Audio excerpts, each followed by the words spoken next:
bienvenue à l'Afro Durham, M. Bolo. C'est un plaisir. Merci. Bonjour Raza. Bonjour. Coordonnatrice.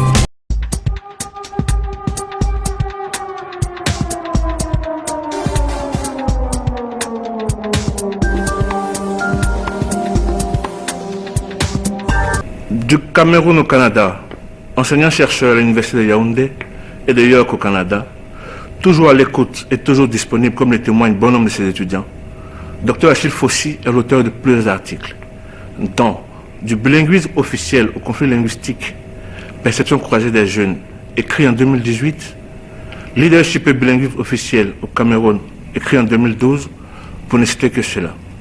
Depuis 2018, Dr Achille Fossi est le président de l'ACFO Durham Petersboro, la religion par excellence, qui est très convoitée où il fait bon vivre, dit-on. Nous sommes là pour en savoir davantage. Je suis Herman Liguet. Bonjour, bienvenue. Docteur Achille Fossi, merci de recevoir Ega aujourd'hui à Durham. C'est un honneur pour nous. Merci d'être là. On est très content de vous accueillir dans nos locaux et merci de l'intérêt que vous accordez aux activités à la vie francophone dans la région de Durham-Peterborough. Donc, merci. Avant d'entrer de plein pied dans le sujet, l'actualité du moment, bien évidemment, la Covid-19. Face à cette pandémie, surtout pour les francophones, il y a une problématique, celle de l'information en français. Comment est-ce que l'ACFO participe véritablement pour adresser cette problématique-là? Merci de la question. La Covid-19, comme il convient désormais de l'appeler, suivant les recommandations de l'OMS, l'Organisation mondiale de la santé, préoccupe les populations francophones de l'Ontario et spécifiquement de la région de Durham. Sur toutes nos plateformes communicationnelles, nous relayons des informations pertinentes, utiles, de nature à aider les francophones à mieux s'informer sur ce qu'il faut faire, sur ce qu'il ne faut pas faire. Et lorsque c'est possible, nous faisons une synthèse en français d'informations utiles que nous relayons sur nos plateformes communicationnelles.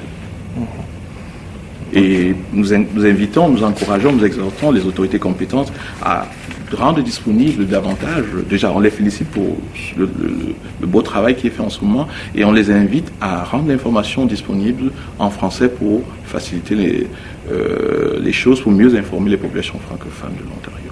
Espérons que cette préoccupation soit prise en compte, parce qu'au-delà de la région de Durham, j'ai fait le constat dans d'autres régions, notamment à Hamilton, où il se pose un problème d'information en français. Plusieurs membres de la communauté se sont plaints sur ce fait-là. Je pense que, comme vous l'avez dit, il revient quand même au gouvernant d'en tenir compte de manière à ce que tout le monde soit au même niveau d'information, parce que quand on parle de santé, bien évidemment, il est important de tenir compte de la langue de communication. De la langue de communication. Tout à fait. Nous allons d'ailleurs interpeller les élus, les dignitaires de la région, afin que les informations soient disponibles aussitôt que possible en français pour aider et desservir les populations francophones. Ok, c'est parfait. On vous voit beaucoup sur tous les fronts. Quel sens donnez-vous à un tel engagement? Écoutez, M. Liguet, je suis un humaniste. Donc pour moi, il est important d'apporter ma modeste contribution chaque fois que cela est possible pour une vie meilleure, pour faciliter la vie des populations, de la collectivité. Donc je suis un militant pour un monde meilleur, pour aider les gens. J'essaie d'apporter ma modeste contribution pour que les populations, notamment les populations en situation minoritaire, comme c'est le cas dans notre région, notre province, puissent, n'est-ce pas, avoir des services en français. Donc c'est ce qui peut justifier mon engagement ça et là. Ok. À côté de cela, vous êtes aussi écrivain? Peut-être pas écrivain, mais chercheur. Chercheur, ok. Oui. Vous avez écrit plusieurs articles, oui. Notamment sur la dualité linguistique. Tout à fait. J'aimerais revenir un peu là-dessus. Il est clair que le Cameroun a sa particularité, mais fondamentalement, cette problématique aussi existe au Canada. Exactement. Vous disiez en ces termes, en contexte multilingue, la question de la politique d'aménagement linguistique est toujours d'actualité et devrait par conséquent être traitée de manière adéquate. Car les problématiques linguistiques recouvrent habituellement d'énormes enjeux politiques, culturels, intellectuels, historiques, identitaires et économiques, au-delà de la fonction purement communicationnelle de la langue. Je pense que c'est la même problématique qui se pose au Canada. Tout à fait, Monsieur Liguet. Le Cameroun partage avec le Canada beaucoup de points en commun. Déjà, le Cameroun, c'est 10 provinces, 10 régions, j'allais dire. Le Canada, c'est 10 provinces. Le français et l'anglais sont les langues officielles des deux pays. Au Canada, nous avons les langues autochtones, pendant qu'au Cameroun, on a également les langues autochtones, l'identité locale. Donc, dans un contexte de cohabitation linguistique, il me semble important qu'il y ait de la régulation, qu'il y ait des interventions pour s'assurer que les droits linguistiques de chaque groupe soient respectés, pour s'assurer que chacun est à l'aise. Et lorsque cela est nécessaire, on invite les gouvernants, les responsables politiques à intervenir pour réguler et s'assurer que les droits linguistiques de tous les citoyens sont respectés. Donc c'est en cela que je peux voir un rapprochement entre le contexte canadien et le contexte camerounais. Donc c'est avec beaucoup de bonheur que j'ai pu, pour quelqu'un c'est dire que le Cameroun m'a préparé avant même d'arriver au Canada. J'étais habitué à cet environnement linguistique où cohabitent les différentes langues, que ce soit sur le plan officiel ou que sur le plan pratique. Donc le Cameroun et le Canada sont très proches, à la différence que le français au Cameroun a une certaine dominance par rapport à l'anglais, alors qu'au Canada, le français est en situation minoritaire. Donc c'est là la différence. Mais étant ici, comment vous appréciez cette dualité, surtout que d'un point de vue politique, on pourrait dire sur le papier, là, le français a aussi de langue officielle, mais dans la pratique, c'est pas de la réalité en fait. Oui, ne serons peut-être pas sévères, mais je vais reprendre un peu ce que disait le commissaire Boileau. Il parlait de droit formel et de droit réel. C'est-à-dire qu'on peut vous dire que de par la loi, vous avez droit à ça, mais dans la réalité, si on dit par exemple, je prends juste un exemple, il y a un spectacle dans une salle et tout le monde est invité, c'est ouvert au public, et que vous avez une personne sur chaise roulante. Et si la rampe n'est pas prévue, bien que ce soit ouvert au public, comment est-ce que vous faites pour accéder à la salle? Donc là, je retrouve bien, je vois très bien, j'essaie de cerner ce que vous dites, mais ne soyons pas si sévères, il y a des évolutions, mettons les choses dans leur contexte historique pour bien les comprendre. On n'a pas toujours eu, par exemple, les écoles de langue française. Les conseils scolaires francophones existent depuis 1997, donc il a fallu une longue lutte, il a fallu la résistance. Donc je pense qu'à force de revendiquer, de mettre les choses en contexte, d'expliquer que le Canada est un pays bilingue, de donner à chacun la possibilité de s'exprimer dans sa langue et de vivre dans sa langue, je pense que les choses vont certainement s'améliorer. On vient d'ailleurs d'avoir l'Université de l'Ontario français, ce qui permet le continuum éducationnel élémentaire, école secondaire et école postsecondaire d'être une réalité. Donc je pense qu'il y a quand même des changements, même s'il y a... Vous avez l'impression qu'il y a une très bonne avancée? Je dirais qu'il y a des changements positifs. Je resterai mesuré, je dirais qu'il y a des changements positifs. Et j'invite les populations, les francophones, à s'organiser davantage pour revendiquer plus d'espace, pour vivre en français. Parce que c'est l'enjeu fondamental, c'est la viabilité des communautés francophones. Donc je trouve que votre question, votre constat est tout à fait juste, mais à côté de ça, je vois des avancées. Et nous exhortons les autorités compétentes à tout faire pour que les citoyens, les résidents puissent vivre dans leur langue. Donc, et puis, d'un autre point de vue, c'est positif pour les francophones qui sont bilingues, parce qu'en plus de communiquer en français et en anglais, nous avons la possibilité de communiquer dans les deux langues du Canada. Donc, ce qui fait, et la maîtrise des deux langues du Canada font des francophones. Je dirais des exemples pour l'ensemble du Canada. On va s'atteindre à cela. On va parler maintenant de l'ACFO, Durham Petersburg. La devise de l'ACFO, notre place, aujourd'hui pour demain. Tout à fait. Je pense que, comme je l'ai dit historiquement, si on ne s'organise pas pour être là aujourd'hui, il nous sera difficile d'être là demain. Nous communiquons en français, on a des écoles, comme je disais tantôt, et des universités bientôt, parce que on a été là hier, parce qu'on s'est organisé pour pouvoir revendiquer ce qui nous revient de droit. Voyez-vous? Donc c'est important de garder cette dynamique francophone dans la région, cette vitalité.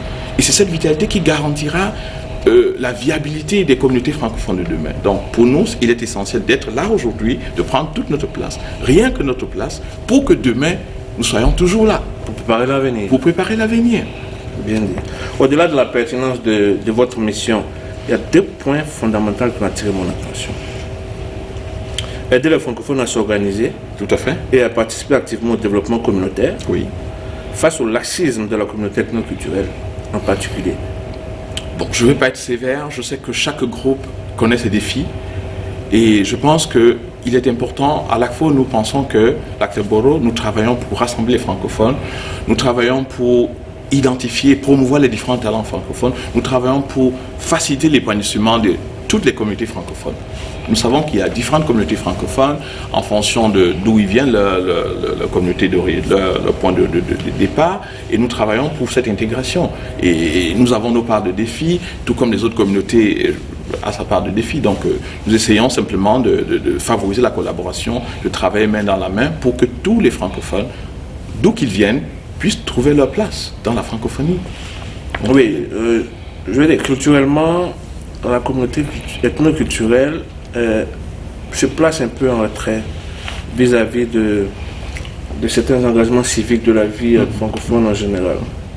Je peux dire que c'est culturel, mais vous, en tant qu'ACFO, qu'est-ce que vous faites? Parce que c'est l'une de vos missions. Tout à fait. Nous essayons d'intégrer tout le monde. Nous projetons une francophonie inclusive, une francophonie qui va chercher, qui va rassembler les francophones. Parce que nous comprenons que pour cette population d'origine ethnoculturelle, pour la plupart, certains arrivent et connaissent parfois des défis d'intégration. Et c'est pour ça que nous travaillons fort à intégrer les familles, à aller autour des communautés scolaires de notre région, pour chercher ces familles qui arrivent, pour leur donner le soutien dont ils ont besoin. Parfois un soutien personnalisé.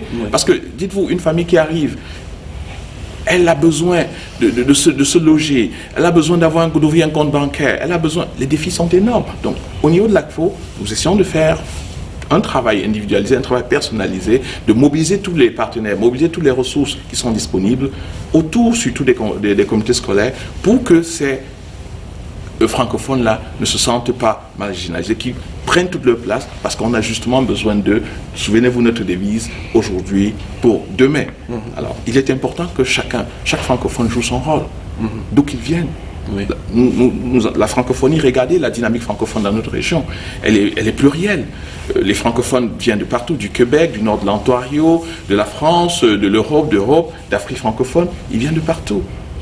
Donc on est une francophonie ouverte et on est prêt, on encourage toutes ces communautés à prendre toute leur place. Et on va continuer à le faire pour que ces francophones d'origine ethnoculturelle se sentent à l'aise. Essayer de briser, vous avez parlé tantôt de quelques barrières qui peuvent être culturelles, qu'elles puissent, n'est-ce pas, apporter, parce qu'elles ont beaucoup de choses à apporter, pour pouvoir partager, elles ont certainement des valeurs, des atouts que nous pouvons mobiliser pour, n'est-ce pas, partager, pour que cela profite à l'ensemble de la communauté. Pour jouer un rôle d'accompagnement. Exactement, d'accompagnement, on est à l'écoute. On est à l'écoute des besoins. Quand j'ai été nommé il y a 2 ans à l'ACFO, à la tête du conseil d'administration, j'ai dit, mon mandat, ma mission, je la place sous le signe du rassemblement, de l'écoute et de l'accompagnement. Donc, nous travaillons avec tous les organismes partenaires, avec les élus, avec les dignitaires, pour s'assurer que les francophones de notre région occupent toute leur place et jouent tout leur rôle, apportent leur contribution à la prospérité de notre région et de la province. Ok. Deuxième élément, mettre en œuvre des projets qui réduisent l'assimilation et assurent la vitalité francophone de notre association selon nos droits enchâssés dans la Constitution. Tout à fait. Si nous ne renforçons pas notre présence, si nous ne créons pas des espaces d'épanouissement des francophones, mais dites-vous bien que le phénomène de transfert linguistique va s'opérer. Ça veut dire que ne se sentant pas écoutés, ne se sentant pas pris en compte, ils vont se retrouver dans la communauté anglophone.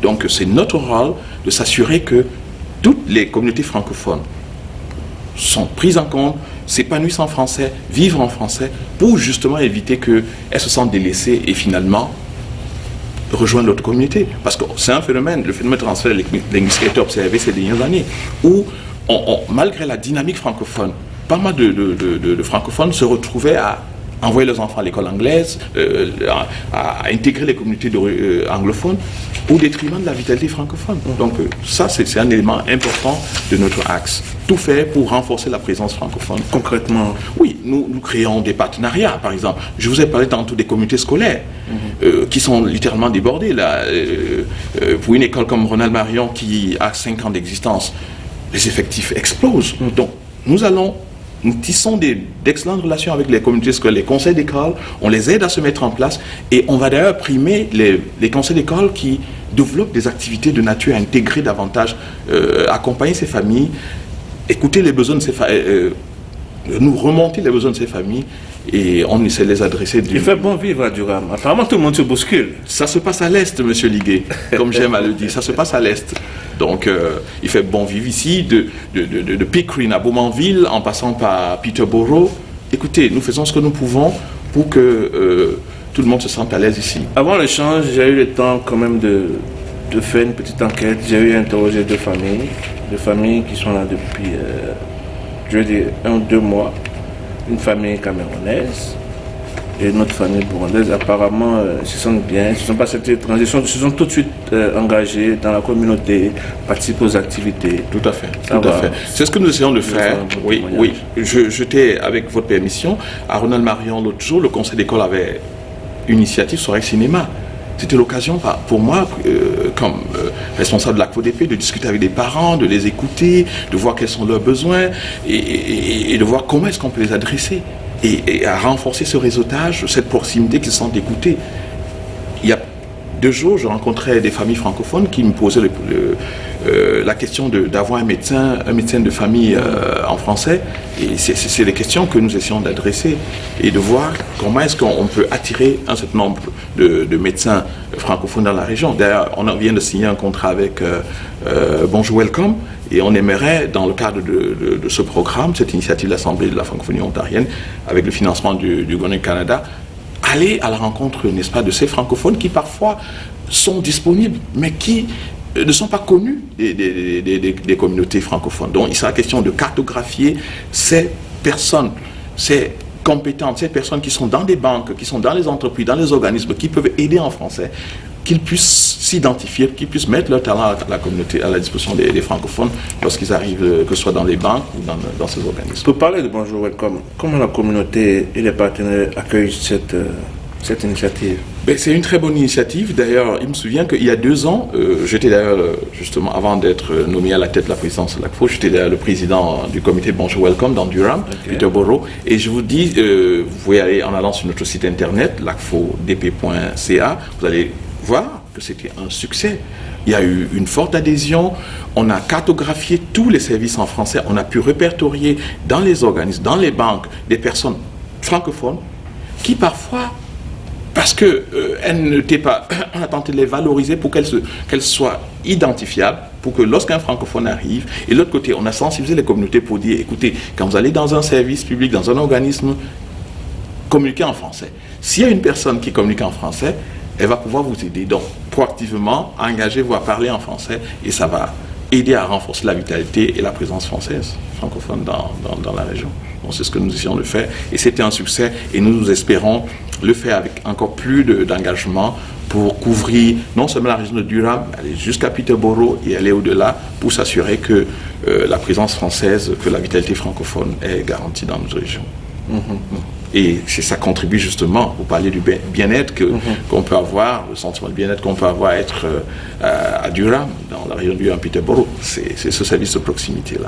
Ça m'amène à vous demander, c'est quoi les activités principales de l'ACFO? Parce que vous faites beaucoup de choses. Tout à fait. Ouais. Notre mandat, notre mission, c'est l'épanouissement économique, social, culturel des francophones. Mais nous ne pouvons pas tout faire, nous le faisons en partenariat, nous accompagnons toute initiative qui va dans ce sens-là. Au niveau de l'ACFO, nous avons 3 axes stratégiques auxquels on peut ajouter le 4e qui est la santé. Donc, on a l'éducation, la jeunesse et l'éducation, on a les aînés et on a la vitalité francophone. Et il y a un axe transversal qui accompagne tout ça, c'est la santé. Donc, voilà les axes. Je vous parlais des communautés scolaires, comment structurer. On a à peu près 9 communautés scolaires dans la région de Durham-Peterborough. on travaille à structurer, on est en contact avec les présidents de ce conseil d'école, on est en contact avec les directions, on est en contact avec les conseils scolaires, Mon Avenir, Viamonde, pour pouvoir s'assurer que les universités, on reçoit pas mal d'étudiants de l'Université de Toronto à Scarborough dans le cadre de leur programme en français. Sur le terrain, ils accompagnent, ils viennent développer avec nous leur expertise et renforcer leur capacité de communication en français. Donc nous, on en a 3 axes stratégiques pour se résumer: l'éducation, la santé, l'éducation, la jeunesse, la santé, qui est l'axe transversal, et la vitalité francophone qui touche au lever du drapeau, à la désignation, distance, comme on a eu à le faire pour l'université francophone, aller rester en contact avec les élus pour attirer leur attention sur les questions pertinentes qui touchent à la vie des francophones dans notre région. Vous avez parlé tantôt des aînés.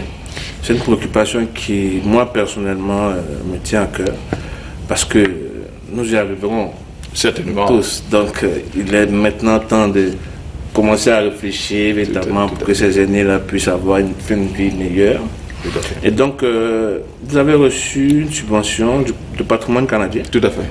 Pour un projet qui vise à organiser une série d'activités artistiques, c'est ça? Oui, l'exploration artistique des aînés francophones et francophiles dans la région de Durham-Peterborough. Il était question, oui, allez-y. Dites-nous un peu plus. En fait, il était question pour nous de s'assurer que nos aînés, d'ailleurs, segment important de notre population, restent actifs et en santé. Donc, avec des artistes, sous la houlette d'artistes bien connus de la région, Béli Béda et autres, nous avons organisé 33 ateliers en 6 points de la région de Durham-Peterborough, et Jax, Peterborough, Whitby, ici même, en collaboration avec l'Amicale et nos différents partenaires. On a offert 33 ateliers en 2 années. Et c'était un succès. Vous avez pu voir dans les médias, ou si vous allez sur notre site internet, les rapports que nous avons reçus étaient très très favorables.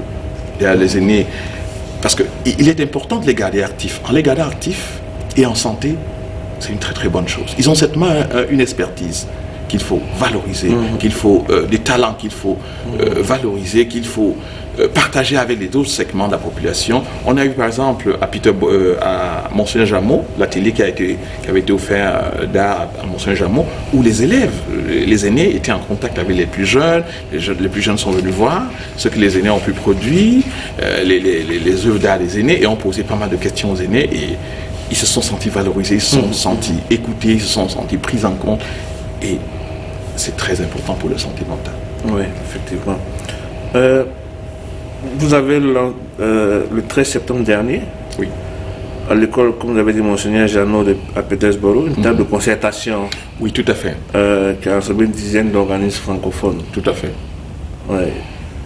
Ce que je peux vous dire, nos missions, c'est faciliter l'épanouissement, comme je l'ai dit tantôt, des francophones dans la région, sur tous les plans. Alors, lors de l'Assemblée générale, la dernière Assemblée générale, il nous avait été recommandé de se concentrer sur Peterborough pour s'assurer que les francophones de Peterborough se sentent à l'aise, se sentent davantage intégrés, se sentent davantage pris en compte dans nos activités. Et ce que nous avons à la conséquence, et le conseil d'administration a décidé de créer un comité Peterborough. Et c'est donc dans le cadre de ce comité Peterborough que nous avons organisé cette table de concertation où on a rassemblé toutes les forces vives, toutes les forces francophones, la mairie, les écoles et toutes les associations qui peuvent, n'est-ce pas, nous être des relais sur le terrain. Donc c'était une belle chose, une très belle initiative. Et quelles étaient les conclusions de ces travaux? De renforcer le réseautage, de se connaître davantage et d'évaluer les besoins.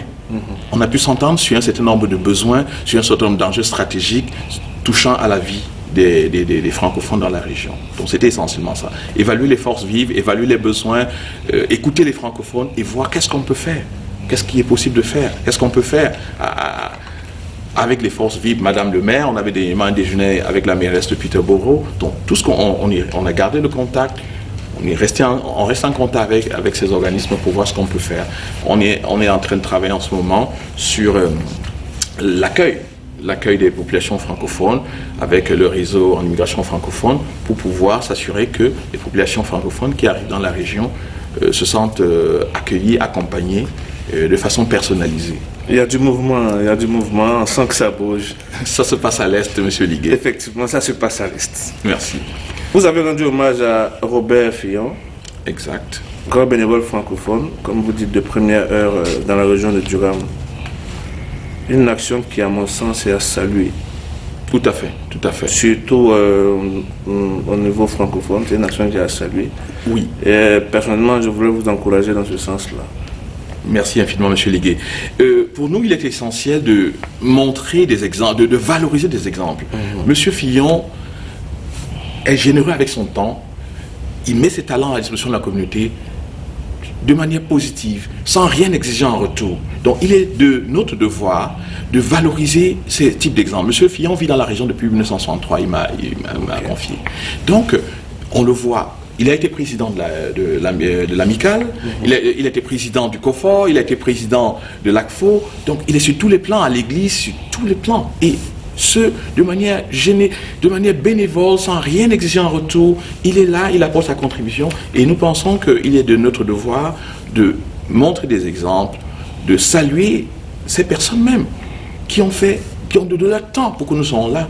Il a fallu que Monsieur Robert W. Fillon et d'autres aînés comme lui, de son âge, travaillent dur pour que nous soyons là aujourd'hui. Donc vous voyez que notre place aujourd'hui pour demain, en fait, en l'inversant, ils l'ont fait hier pour que nous soyons là. Donc il est de notre devoir de continuer de les prendre comme exemple, comme modèle, pour pouvoir préparer les conditions pour une francophonie une francophonie meilleure, pour préparer la place, créer les espaces francophones pour la jeune génération. Et c'est le sens de mon engagement. Effectivement.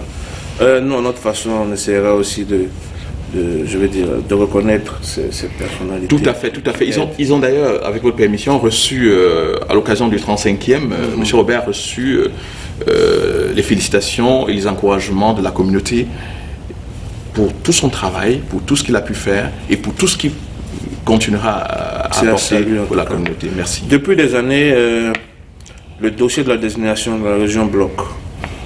Tout à fait, depuis une dizaine d'années. Oui. Disons que depuis 10 ans environ... C'est quoi le réel défi? Écoutez, M.